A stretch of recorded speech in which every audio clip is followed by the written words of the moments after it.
The moment I stepped through the heavy oak doors of the Grand Wexley Banquet Hall, the air turned thick with old perfume, forced laughter, and forgotten wounds. The reunion was already in full swing, champagne flutes clinking, servers weaving between clusters of smiling relatives, and cousins hugging like they'd stayed in touch more than once a year. I stood still for a moment, invisible as always, watching people I shared blood with but never belonging to. My heels tapped against the marble floor, echoing too loud as I walked past my Aunt Miriam, who gave me a once-over with a tight-lipped smile before looking back to her daughter's Instagram-perfect twins. My cousin Tyler didn't even glance up from his phone.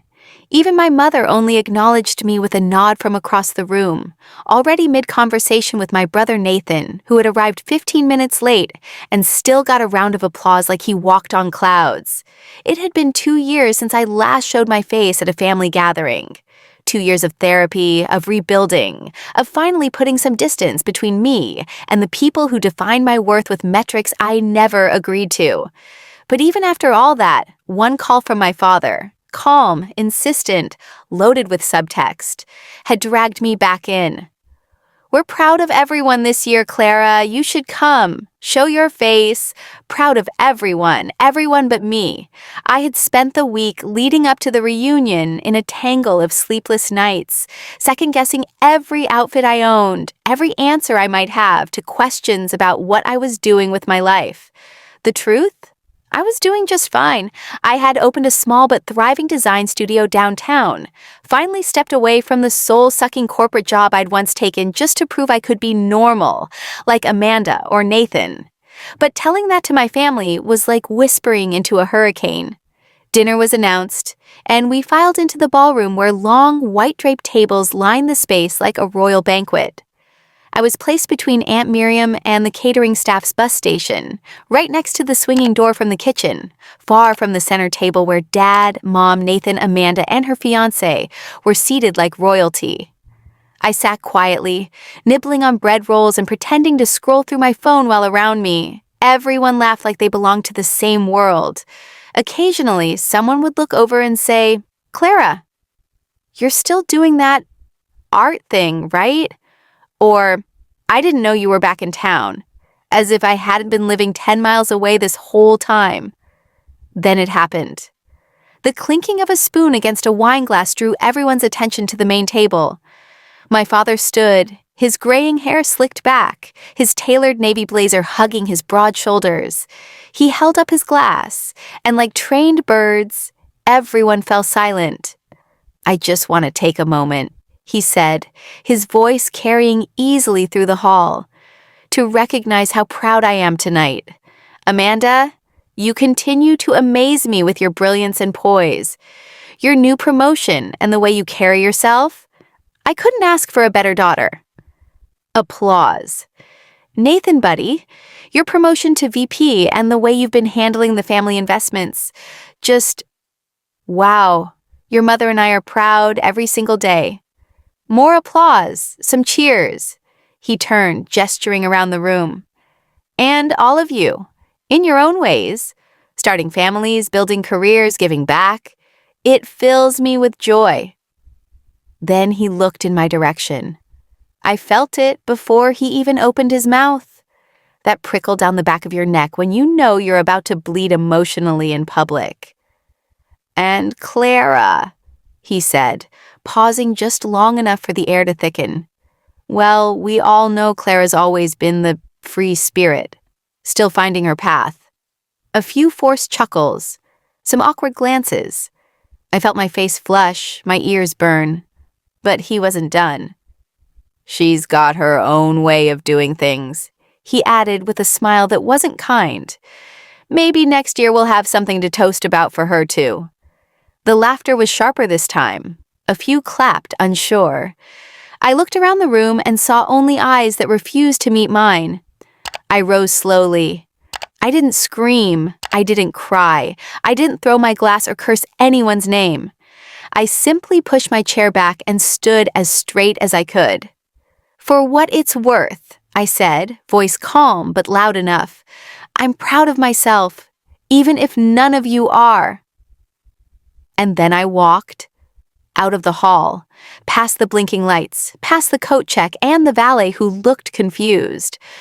I walked until the cool night air stung my cheeks and tears started sliding silently down my face. In that moment, something snapped inside me. Not from pain, but from clarity. I was done begging for space in rooms I had the talent to own. I was done hoping to be seen by people committed to keeping me invisible. Let them toast to each other. I'd toast to myself, and I would make sure the next glass raised in my name was inside a room they'd never forget. 2 days after the reunion, I still hadn't unpacked my overnight bag. My shoes sat by the door like they were waiting for me to leave again. I hadn't spoken to anyone in the family. No apology texts, no half-hearted justifications. Nothing. The silence from them was loud and intentional. But for once, it didn't hurt the same. This time the absence gave me room to think. Not about them, about me. I sat at my kitchen table, a steaming mug of black coffee cooling beside me, and I opened my laptop. Not to doom scroll or numb the hurt, but to investigate something that had been nagging at the edges of my mind. The venue, the Grand Wexley Banquet Hall, where they'd humiliated me so effortlessly. It was a beautiful space, yes, but something had felt off. The staff had been half the size of what a 200-guest event should require, and the lighting in the back section where I sat flickered the entire night, details most people would overlook, but not me. I Googled the venue. Third article down, historic Wexley Hall up for sale after financial troubles. I clicked. The article was short but confirmed my suspicion. The building had recently gone back on the market. It was originally family-run but had hit financial trouble during the pandemic and never fully recovered. I stared at the listing photo, the same entryway I had walked through in shame just nights before, the doors, the chandeliers, the polished wood floors. And then, a slow, unfamiliar grin formed across my face. What if? I called the number listed on the real estate site. A brisk woman named Tilda picked up. She asked if I was with a catering company or an event brand. I told her I was considering buying the property for personal and commercial use. We scheduled a showing for 2 days later. The moment I stepped back into the building, this time in daylight, this time as a potential buyer, not a family embarrassment, everything felt different. I wasn't prey. I was predator. I wasn't small. I was scaling. Tilda led me through the rooms, detailing the bones of the place, vaulted ceilings, 19th century molding, refurbished dance floors, an industrial kitchen. The place needed work, but it had potential. A lot of it. She said they were looking for buyers who understood the building's soul. I do, I replied, without hesitation. By the end of the week, I had contacted a small investor network I'd met through an entrepreneur's retreat the year before. I didn't need a lot, just enough to meet the asking price and fund initial renovations. I pitched my vision, a creative event space with 2 wings, one for community and local artists, the other for private upscale events. Within 10 days, the financing was secured. Within 30 days, I had the keys. I didn't tell anyone. Not my mother, not my siblings, certainly not my father. Not yet. I wanted the building to speak for me. I wanted every inch of it to reflect the version of me they had refused to believe in. I renamed it the Marlowe House, a name pulled from my maternal grandmother's middle name, the only family member who had ever truly seen me. I found a designer who respected original architecture, hired a local muralist to create a dreamlike ceiling in the ballroom, and brought in a florist who turned the overgrown courtyard into a secret garden. 6 months later, it was ready. My first event? A charity art auction for female entrepreneurs, all curated by women, all proceeds going to mentorship programs I had quietly joined after quitting corporate. It was elegant, it was bold, and it was completely mine. And just as the last guests were leaving that night, champagne glasses empty, music fading, my assistant stepped into the hallway holding an envelope. "You'll want to see this," she said. It was a booking inquiry. Large group. 75 to 100 guests. High-profile family reunion. The contact name, Nathan Holloway. My brother. He had no idea I now owned the venue. I stared at the request. He asked for preferred vendor pricing. He asked if the owner would be on site. I smiled, clicked accept, and wrote back, "We would be honored to host your event." The weeks leading up to the reunion booking passed like a storm cloud on the horizon, distant but charged with electricity. I stayed silent. No hints, no breadcrumbs. I even took to social media less, posting only neutral updates about design tips or local women-owned businesses, avoiding any mention of my ownership of the Marlowe house. I wanted the reveal to strike like thunder on a clear day. Sudden, undeniable, unforgettable. Nathan's assistant handled most of the booking logistics. Her name was Holly, a polite, overworked young woman who emailed in lowercase and asked endless questions about seating arrangements, menu options, floral placement. I answered every email personally under the name Ms. Wren, a pseudonym I used for my private creative work. I didn't need them to know it was me. Not yet. I needed the perfect setup. The event was set for a Saturday evening in mid-May, precisely 1 year after the last reunion. Just as before, nearly everyone RSVP'd. My mother confirmed. Amanda responded, +1. Even my father's oldest friends and business colleagues signed up. Apparently, the Holloways had decided to make the reunion an annual tradition, and they chose my house for the celebration. Poetic. I made sure everything was perfect. The tablecloths were hand-stitched linen, the floral arrangements breathtaking but minimal, the candles arranged to cast soft shadows on the gold-trimmed walls. Every detail was elevated, dignified, and hauntingly familiar, except this time the space belonged to someone they dismissed as a failure. As the guests began to arrive, I watched from a small window on the upper floor, hidden behind the antique drapes. My staff greeted them with warm professionalism. Everyone commented on how stunning the venue was. Amanda's voice echoed through the corridor. "I didn't know this place could look so expensive." Nathan asked if they'd hosted any celebrities yet. My mother remarked that the hall seemed familiar, but better than last year. Then he walked in, my father. Same proud posture, same authoritative presence. But a little grayer now, slower. His eyes scanned the ballroom, and a flicker of confusion passed over his face, like a memory he couldn't quite grab. He looked around, brow furrowed, and muttered, "This used to be Wexley, right?" "It still is," said the maitre d' with a polite smile. "But it's now the Marlowe house, new ownership." That moment was enough. The first pinprick of discomfort. Dinner passed uneventfully. Plates clinked. Wine flowed. Compliments were given, especially about the venue. Nathan stood at one point to offer a toast about family legacy and tradition, his tone proud and performative. Amanda talked about motherhood and success, always careful to mention their shared family values. And just as dessert was served, the maitre d' approached my father and said, "The owner would like to greet you all before you leave." My father blinked. "The owner?" "Yes," he said. "She insisted." I walked down the grand staircase slowly, deliberately, the same way I had once walked away from my family. Only now every step was soaked in meaning. I wore a sleek black dress with a high collar and sleeves that looked like they belonged to someone who had never been overlooked. My heels struck the marble floor. The room hushed. My father looked up, and for a moment he didn't recognize me. But then his eyes widened. Clara, the daughter who had walked out on his legacy, the one he left out of his toast, the woman now walking toward him as the owner of the house he just praised. "Good evening," I said, smiling as warmly as I could without losing the steel in my spine. "I hope everything is to your liking." Silence. Amanda's mouth parted slightly. Nathan stood frozen. My mother, to her credit, turned pale. "This is your place?" my father finally said, voice cracking. "Yes," I said simply.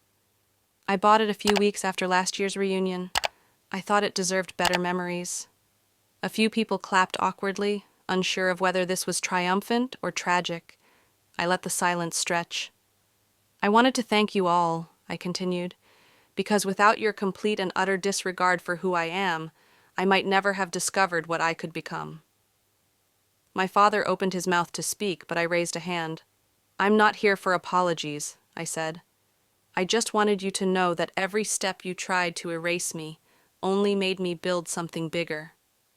Then I turned and walked away, past the polished tables, past the same family who once laughed when I didn't have a seat at the main table, past the door I now held the deed to, and in the reflection of the ballroom mirror I saw them all watching me, not as a disappointment, but as the only one among them who had made something real. The days after the reunion were quiet in the most satisfying way. I didn't receive a single phone call from any of them, not Amanda, not Nathan, not even my mother. They were stunned into silence, and honestly, I preferred it that way. I wasn't interested in shallow apologies born out of embarrassment. If they were speechless, it meant the message had landed exactly as I'd intended. But I knew it wouldn't stay quiet forever.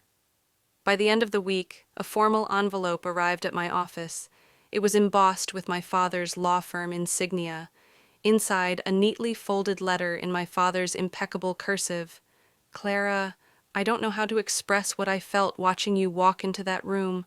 I was blindsided, not by your success, but by the realization that I knew nothing about who you've become. I'm sorry. I see now what I failed to see then. If you're willing, I'd like to meet. Not as a father begging for forgiveness, but as a man hoping to understand his daughter. Dad. I stared at the letter for a long time. The words didn't bring the rush of emotion I thought they might. There was no victorious tear, no cathartic sob. I just felt calm. For once, I held the power, and I had earned every ounce of it. Still, I didn't reply right away. Instead, I poured my focus into growing the Marlowe house. We launched weekend creative retreats for women rebuilding after divorce, job loss, or estrangement. We partnered with local high schools to host mentorship dinners for young girls.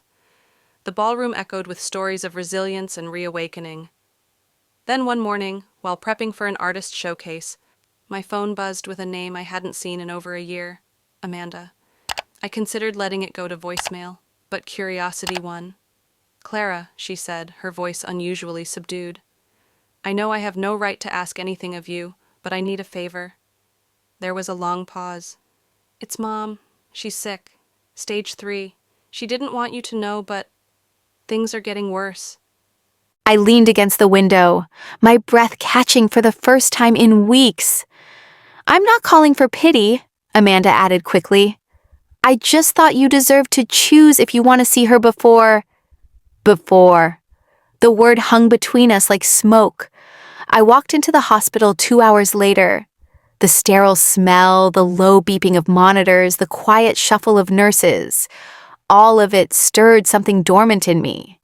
A sense of being a child again, tiptoeing through places too heavy with meaning. My mother lay in a recliner beside the window, pale but alert. She looked up as I entered, and for a second I saw a flicker of something unfamiliar in her eyes. Not superiority, not disdain, just softness, maybe even fear. Clara, she said. Mom. Silence bloomed between us.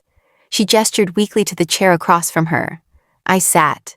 You were always different, she said finally, and I never knew what to do with different. That's not an excuse, I said gently but firmly. She nodded, her lips trembling. Number it's not, but it's the truth. We talked for hours, about the past, about things she never told me, the pressure to raise perfect children, the image she clung to so tightly, the fear she'd always had that loving me too much would make me wild. You didn't break me, I said before I left. But you didn't make me either. She smiled faintly. Then, I guess you made yourself. I kissed her forehead. That night, I walked out of the hospital lighter. Not because she apologized, but because I no longer needed one. The moment I stepped outside the venue that day, something in me snapped. It wasn't just the toast. It was every silent dismissal that had accumulated over years. Every time my achievements were sidelined. Every whispered family chat I was left out of. Every smile that masked quiet judgment. But this time, it was public. It was raw. And it was final. I didn't cry, I didn't scream. I didn't even flinch when my cousin ran out behind me, trying to offer a half-hearted apology on Dad's behalf. "He didn't mean it like that," she said, placing a gentle hand on my shoulder. I turned to her slowly, my voice calm and steady. "He meant every word." Her eyes widened, realizing that I wasn't looking for comfort. I was done playing the good daughter who absorbed the blows in silence. I went home to my tiny but tidy apartment, and I sat alone on the balcony overlooking the city. The wind was soft, but the rage inside me had never burned hotter. I thought about Mom. How she used to tell me that one day they'd all see, that I didn't need to prove anything. But Mom had been gone for 3 years, and now, with no one to stand in my corner, I had to be my own voice. Over the next few days, I stopped answering calls. The family group chat exploded with messages, some angry, some apologetic, but all soaked in the same ignorance that fueled that humiliating toast. My father sent a single message. "You're being dramatic. It was a joke." A joke. That's what he called my worth. And that's when I decided I would no longer be a background character in my own story. I wasn't going to argue. I wasn't going to send a response. I was going to move in silence and make my statement in a language they all understood. Power. 3 weeks later, I walked into a meeting with a property investment firm. I had saved every penny I earned from my marketing consulting gigs. And thanks to a tech startup I'd taken a risk on years ago, I had enough capital to finally do something bold, something lasting. The venue. The exact same place where that disastrous reunion had taken place. The owners were elderly, tired, and ready to move on. And the venue itself, an old historic building with charm and class, was up for sale quietly, with no public listing. I found it by chance. Or maybe fate. At first, I thought I would just buy it and shut it down. Let it rot, just like they had let my spirit rot for years. But as I walked through the halls, memories from that night flickering like ghosts in every corner, I had a better idea. I wasn't going to destroy it. I was going to rebuild it. Not for them, for me. By the end of the meeting, the offer was in. And 2 weeks later, the place was mine. What I didn't expect was what I'd find hidden deep within the building's archives, a folder of contracts, notes, and unused guest list data from previous events. And in it, something else, a handwritten note. It was old, faded, signed by my mother. It was a request form for a small event, a surprise birthday party for me when I turned 16, one that, according to the records, had been scheduled and then canceled by my father. The note from him was clipped to the request. "Too busy. She won't remember." My knees buckled. I did remember. I remembered that birthday. I remembered the way Mom had tried to cheer me up with homemade cupcakes and a string of fairy lights in the backyard. I remembered how Dad hadn't come home until midnight, smelling like whiskey and fake laughter. I remembered how he said he'd make it up to me, and then never did. I clutched that note like it was a lifeline, and in that moment, I knew exactly what I had to do. This building wasn't just a venue. It was a theater of my pain, but now it was my stage. I began renovations immediately. I rebranded the space under a new name, my mother's maiden name, honoring the only person who ever made me feel seen. I hired an interior designer to strip every last trace of the old decor, replacing it with bold, modern elegance.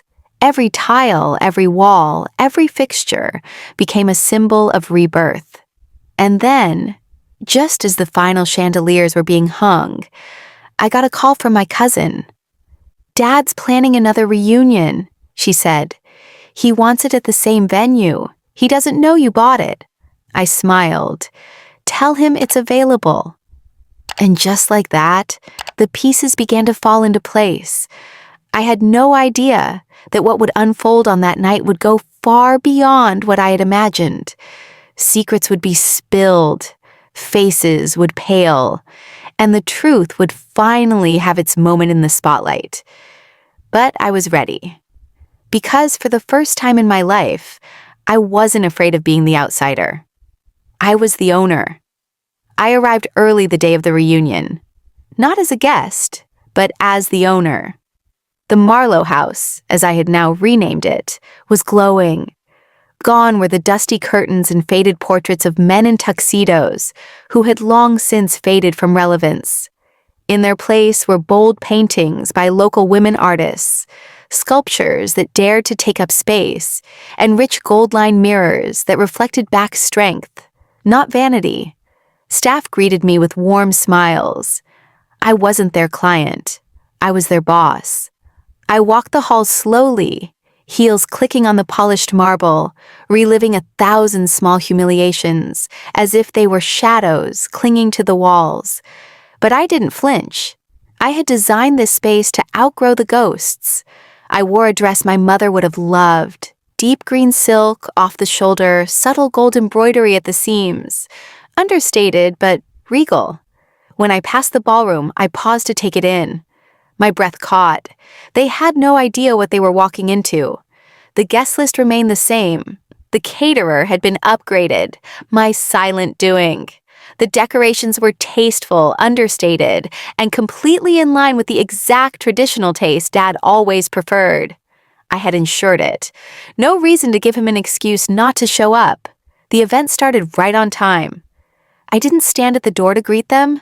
I watched quietly from the upstairs balcony as they poured in. Amanda, dressed like the royalty she believed herself to be. Nathan, already halfway through a drink. Extended cousins chatting like nothing had ever happened. And then came my father. He looked older, stiffer, but not softer. He walked into the ballroom with the same air of unshakable confidence, that same superiority he wore like cologne. He looked around, noting the venue. He smiled, actually smiled, and said to my uncle, "I told you this was a good place. Always had taste, didn't I?" He had no idea. That was the best part. I waited until everyone was settled. Until the appetizers had been served, the wine poured, and the small talk had lulled just enough for his inevitable speech. And then, as if on cue, he stood, glass in hand, fork tapping the side. "May I?" he said, commanding attention. My stomach tightened, but not from fear, from anticipation. He cleared his throat. "Family," he began. "There's nothing more important. Through every season, every change, it is blood that anchors us. That defines us." There were nods around the room, murmured agreements. "I look around this room," he continued, "and I see people who've carried on our name with pride, who've succeeded, who've grown. Amanda with her law firm, Nathan with his real estate ventures, my nephews, my nieces. All of you make me proud." I didn't even flinch this time. I was ready for it. But then, something unexpected happened. He hesitated, just for a moment. His eyes scanned the room, and locked on me. There was a shift in his posture, a flicker of recognition. The kind that makes a man pause when he realizes the house he thought he walked into doesn't quite belong to him anymore. I stepped forward from the back. The lights were low enough that the crowd hadn't really noticed me yet. But now they did. I walked slowly, deliberately, right up to the center of the room, and the murmurs started. "Is that Clara? She owns this place, right?" Dad blinked. "Clara," he said cautiously, almost like a question. I took the mic from his hand gently. "I hope you all enjoyed the night," I said, turning to the crowd, voice calm and even. "The food, the wine, the setting. It's beautiful, isn't it?" A few people nodded, confused. I'm glad, I continued. Because it means a lot to me. This place means a lot. You see, it's where I became invisible for the last time. There was a beat of silence, but not anymore. I turned to face the room fully now. This building, this event, this moment, I created it. I own it. Every chandelier, every chair, every fork, every memory. And I invited you all here to see it. Not because I needed your validation, but because I wanted you to witness what happens when the one you left out rewrites the script. Gasps. Whispers. Amanda's mouth fell open. Nathan set his glass down slowly. Dad stepped back, his face pale. This isn't just a reunion, I added. It's a reclamation. The silence was thunderous. And then applause, soft at first, from the back, then stronger, until the room erupted into claps that had nothing to do with politeness. They saw me, not the black sheep, not the invisible daughter, but the woman who turned her pain into a platform. As I left the mic behind and walked away, my father remained frozen. He didn't call after me. He didn't try to stop me, because this time he couldn't. He was just a guest in my house, and the toast was mine now. The aftermath of that night unfolded like the slow unspooling of a ribbon, beautiful, haunting, and impossible to ignore. The reunion was supposed to be a warm, celebratory evening wrapped in nostalgia. Instead, it had become a reckoning, a quiet revolution, a whispered legend that would ripple through family circles for years to come. I didn't stay to hear the rest of the chatter. I left the ballroom and walked through the hallways of the Marlowe house in silence, the way I used to slip away from my family's noisy dinners and sit alone under the stairs. But this time, I wasn't hiding. I was reflecting. My heels echoed in the hallway. I paused by a wall I'd designed myself, a mosaic of broken glass and mirror shards that I titled Reflections They Missed. Some saw it as art. Others asked if it was unfinished. But I had left the cracks there intentionally, because that's what I had been for years, unfinished in their eyes. Just cracks in the corner of the family frame. Now, I was the whole portrait. When I reached the end of the hallway, my assistant Eva approached me quietly.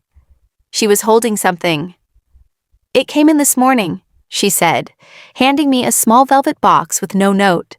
Inside, nestled in black silk, was my mother's old brooch, a golden sunflower with tiny emerald leaves. I hadn't seen it in over a decade. Last I knew, it had been in a jewelry box my father kept locked after she passed. My throat tightened. Eva looked at me. No sender, but I think you know who. I nodded. It didn't make everything okay, nothing ever could. But that small gesture told me something that words never had. He finally knew. Not how to fix what he broke, but that he had broken it. Over the next few weeks, the calls started again. My father, Amanda, even Nathan. None of them said I'm sorry outright. Not yet. But their tone had changed. Less arrogance, more awareness. Even if they didn't say it, they knew the balance had shifted, that the family they once orbited had a new son. I didn't pick up, not because I was holding a grudge, but because I was building something far bigger than vengeance. I was building legacy. The Marlowe house quickly became more than a venue. It became a movement. Artists, poets, musicians, especially women who had once been silenced or dismissed, began to write in, asking to display their work. We created a monthly event called Echoes of the Unheard, where people told stories of being overlooked, erased, and how they found their voices again. It became packed every single month. And then one day, I got a letter. Not a text, not an email. A letter. From my father. Written in his distinct, slanted handwriting, just like he used to write notes for Mom before she died. Clara, I watched you that night, and I've never felt smaller. Not because of what you said, but because of what I never did. You didn't just take back your place. You built one no one can take away. I see that now. I hope it's not too late to say I was wrong. Not about your success, but about your worth. I never saw it, and I think it was because part of me knew. You didn't need me to shine. Love, Dad. I folded the letter, not to put it away, but to preserve it. Some people wait a lifetime for that kind of recognition. Others die without ever receiving it. I wasn't naive enough to think it fixed everything, but it was enough to close one chapter and open the next. Later that week, I stood in the center of the venue during renovations for our new expansion wing.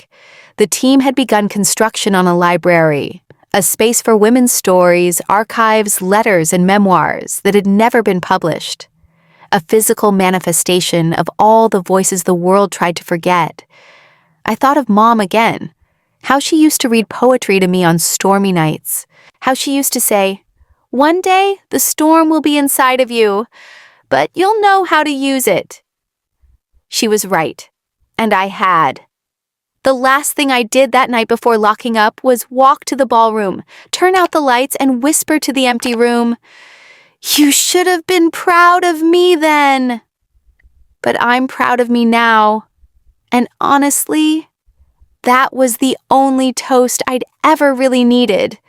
There's something strange about respect, how quickly it blooms when power shifts hands. It had been nearly 4 months since the reunion, and in that time, the whispers around my family had gone from mockery to awe. Suddenly, I was no longer the odd one out, the forgotten daughter, the afterthought. Now I was Clara, the woman who owns the Marlowe house, the one who turned a family's insult into a citywide inspiration, the one who made strangers cry with words she hadn't spoken, only designed. It was almost funny, if it hadn't hurt so much before. The invitations started coming. Amanda emailed me about co-hosting a charity gala for female entrepreneurs. Nathan wanted advice on branding his new apartment complex. Aunts and cousins I hadn't spoken to in years were suddenly eager to meet for coffee or collab. But I wasn't looking to return to their world. I was building a new one. The Marlowe house was expanding, literally. We had acquired the adjacent property, which used to be a dusty storage building. I had plans to convert it into an archive of women's untold stories, a creative residency for underrepresented artists, and a sanctuary for women rebuilding after loss. Loss of love, loss of identity, loss of voice. Because I knew that loss intimately. I knew what it was like to sit alone in a room full of people who claim to love you and feel like a stranger in your own bloodline. I knew the sting of being erased in a sentence spoken in front of 50 people. So, I started collecting stories, anonymous ones, true ones, each more heartbreaking than the last. One girl wrote about how her family shamed her for leaving an abusive marriage. Another woman confessed that her own mother told her she was not smart enough to go to college, so she never applied. One entry simply read, "My dad told me I was a mistake, and every year on my birthday, he reminded me." I printed that one out and framed it. It hung above the entrance of the new wing, titled in gold, "We Are Not Mistakes." The local press took notice. A journalist came to do a feature on what she called the venue that heals. She asked me if I planned to open more spaces like this in other cities. I looked around, thinking of how this building had once been a place of humiliation. And now it felt like hallowed ground. "I'm not done yet," I told her. But while my world expanded, something else began to happen. Something I hadn't expected. My father started showing up. At first, he didn't speak. He would arrive quietly, usually during weekday evenings when the venue was nearly empty. I'd see him sitting in the back of the main hall, staring at the walls, watching the candles flicker against the marble. He'd leave before I could approach. Sometimes I wasn't even sure he had been there, until one of the staff would confirm, "Yes, the older gentleman, gray hair, polite, didn't say much." And then one day, he left something behind, a journal. Not just any journal, my mother's. I found it on the altar table of the East Gallery. A soft leather-bound book with worn edges and the scent of lavender. I hadn't seen it in over a decade. My hands shook as I opened it. Inside were entries I'd never read, pages filled with her dreams, her fears, her love for me, and her frustrations with him. He doesn't see her. He doesn't see what she'll become. He thinks she's soft, emotional, distracted. But I see it. That fire, that storm, that beautiful storm that will one day change everything. I wept. There, in my mother's words, was the validation I had spent years craving from a man who could only speak pride in the direction of everyone but me. I knew then that his visits weren't random. They were silent apologies. And though he hadn't said the words out loud, he had given me something far more vulnerable, his quiet presence, and the pieces of my mother he could never take back. Still, I didn't reach out. Not because I wanted revenge anymore. I had outgrown that hunger. But because this wasn't about making him feel better. This was about honoring the girl he once ignored, and the woman she had become without his help. And as the foundation for our second building was poured, I pressed my hand into the wet cement. I didn't carve my name. Instead, I wrote the phrase from Mom's journal, "That beautiful storm." Because I wasn't just weathering life anymore. I was the weather. I never expected the letter. Not from Aunt Evelyn, who had disappeared after Mom's funeral and vanished into another life. But when I opened it, I knew. Some stories don't stay buried forever. Inside the envelope was a deed, not to our family home, but to a quiet cottage outside the city. Alongside it was a sealed letter from my mother. Her handwriting stopped my breath.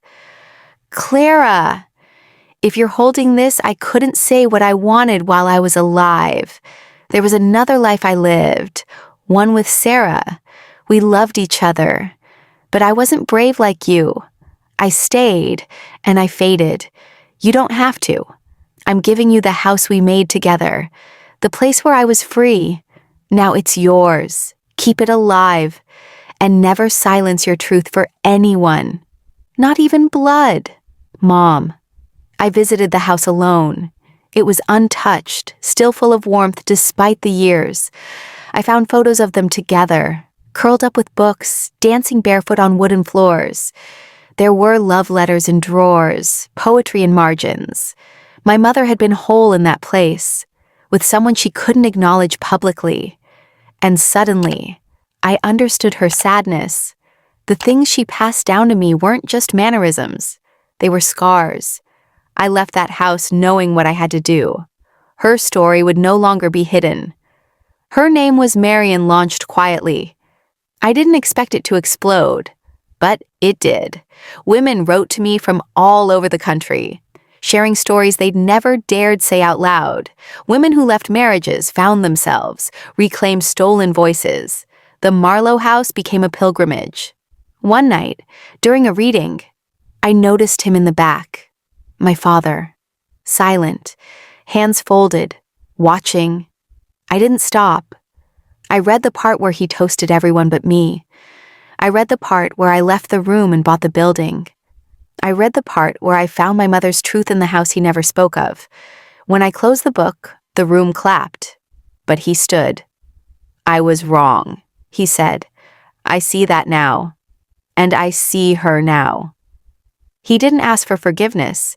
He didn't try to rewrite what happened. He just stood there, small, honest, finally real. After the reading, I walked over to him. "Why now?" I asked. He looked around the venue, the crowd, the book. "Because I thought I raised a daughter I couldn't be proud of. But the truth is, I was never worthy of the one I had." And for the first time, I didn't cry for him. I didn't break. I simply nodded, because I no longer needed his approval.